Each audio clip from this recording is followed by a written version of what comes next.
Good afternoon, everyone. The Association of Iroquois and Allied Indians was established in 1969 in response to the white paper put forth by the government of Pierre Trudeau, which at the time was the latest attempt to solve the Indian problem.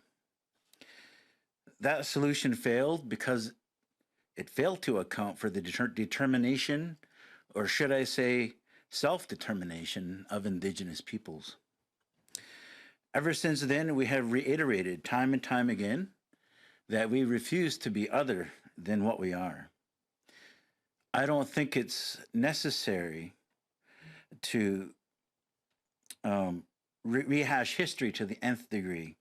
That's not our purpose here today. But sometimes you have to see where you came from in order to see where you're going to go in the future and the best path forward.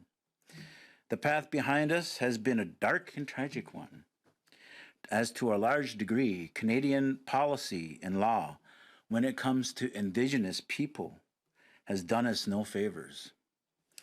That tends to happen when your laws and policy have their legal basis in 15th century racism and values as enshrined in the Doctrine of Discovery and concepts such as terra nullius. It results in the genocide of the residential school system, the 60s scoop, murdered missing Indigenous women and girls, and the list could go on. We have come to Ottawa seeking a renewed relationship with the Crown, a relationship based on treaties, truth, and rectification for the colonial wrongdoings that continue to impact our daily lives. This is not a quick process, and it will take time to heal and mend the relationship, but it starts with truth telling and making changes so we can really work together. Rather than having Canada continue to determine what is good for us and what authorities we have, we need Canada to recognize our jurisdictions and give us the space to determine our paths to true reconciliation. It was the Doctrine of Discovery from the 15th century onwards that was used to legitimize colonization of what is now called North America. This racist doctrine of international public law from Christian Europe justified the systematic takeover of our lands and the violent evangelization of our peoples.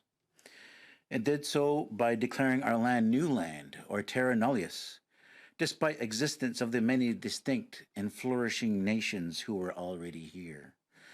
The doctrine declared that because our peoples were not Christian, that they were not to be considered real people.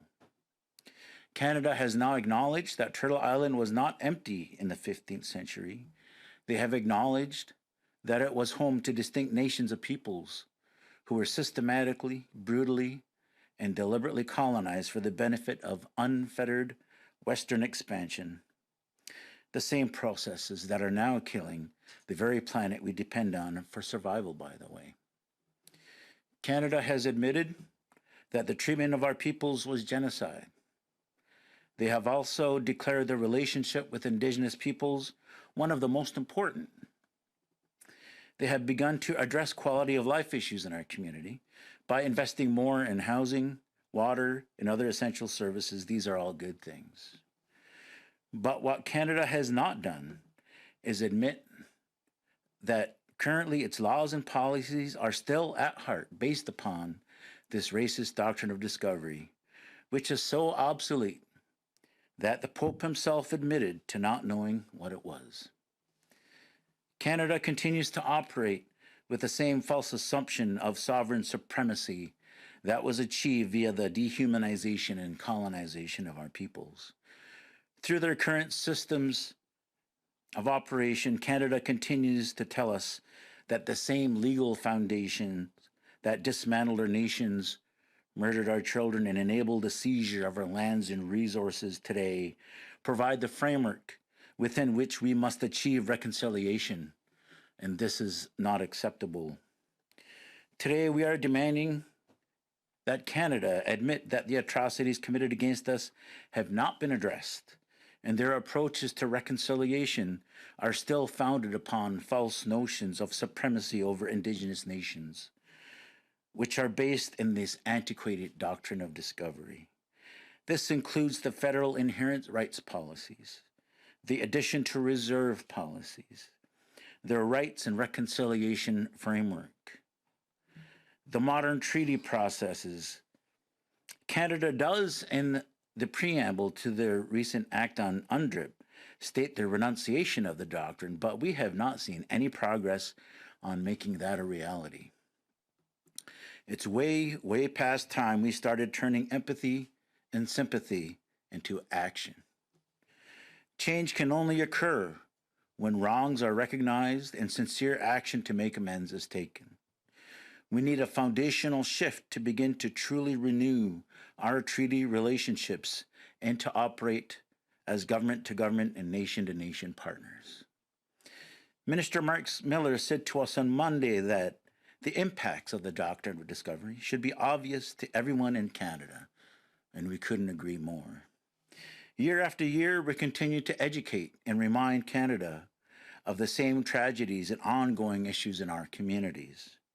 But we continue to be met with a refusal to relinquish power granted by racist doctrines.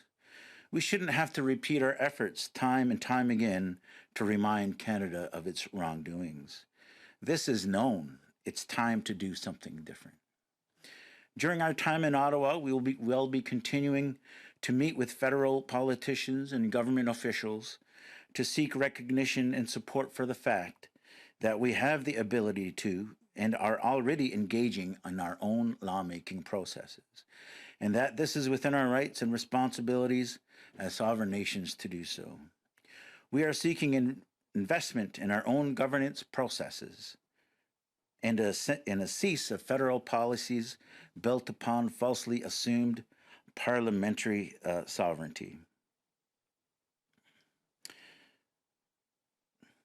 Our nations deserve to have consistent investment for the revitalization and continued operation of our own systems of governance that is at least equal to those of non-Indigenous governments. We deserve support and investment to reinvigorate our capacities to govern, and we deserve to have non-interference from foreign governments. We deserve a return of stolen resources so we can take care of our peoples, lands, and nations as intended by creation and as defined by ourselves. Thank you for your time today. There are no questions, so this concludes the press conference. Thank you. All right, don't go.